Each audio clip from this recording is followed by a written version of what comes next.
മെക്സിക്കോയിലെ ബിഷപ്പ് ഉൾപ്പെടെ നിരവധി വൈദികരുടെയും വാട്സാപ്പ് ഹാക്ക് ചെയ്ത് പണം തട്ടാനുള്ള ശ്രമങ്ങൾക്കെതിരെ വിശ്വാസികൾക്ക് ജാഗ്രതാ മുന്നറിയിപ്പ് നൽകി സാർട്ടില്ലോ രൂപത.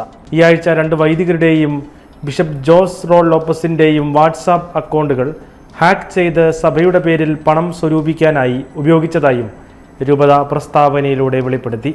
അടിയന്തരമായി പണമടയ്ക്കാനുണ്ടെന്നും അതുകൊണ്ട് ദയവായി നിങ്ങൾ പണം നൽകി സഹായിക്കൂ. പ്രശ്നം പരിഹരിച്ച ശേഷം പണം തിരികെ നൽകാം. ഈ രീതിയിലാണ് ഹാക്കർമാരുടെ സന്ദേശം. കുറഞ്ഞത് 2 പേരെങ്കിലും തട്ടിപ്പിനിരയായതായി രൂപത വെളിപ്പെടുത്തി. കഴിഞ്ഞ 4 വർഷത്തിനിടെ 4 വൈദികരുടെ വാട്സാപ്പ് അക്കൗണ്ടുകൾ ഹാക്ക് ചെയ്യപ്പെട്ടിട്ടുണ്ടെന്നും ഈ ആഴ്ച മാത്രം സമാനമായ 3 കേസുകളാണ് റിപ്പോർട്ട് ചെയ്തതെന്നും സാർട്ടില്ലോ രൂപത വെളിപ്പെടുത്തുന്നു. വൈദികർ ഇതിനോടകം തന്നെ പ്രാദേശിക സൈബർ പോലീസിൽ പരാതി നൽകിയിട്ടുണ്ടെന്നും അതോടൊപ്പം രൂപതയും നിയമ നടപടിയുമായി മുന്നോട്ടു പോകുമെന്നും അറിയിച്ചു. രൂപതയുമായി സഹകരിക്കുന്ന വൈദികരോ സന്യാസിനിമാരോ മറ്റ് ശുശ്രൂഷകരോ ടെക്സ്റ്റ് മെസ്സേജ് വഴി പണം ആവശ്യപ്പെടാറില്ലെന്ന കാര്യം എല്ലാവരും ഓർമ്മയിൽ വെക്കേണ്ടതാണ്.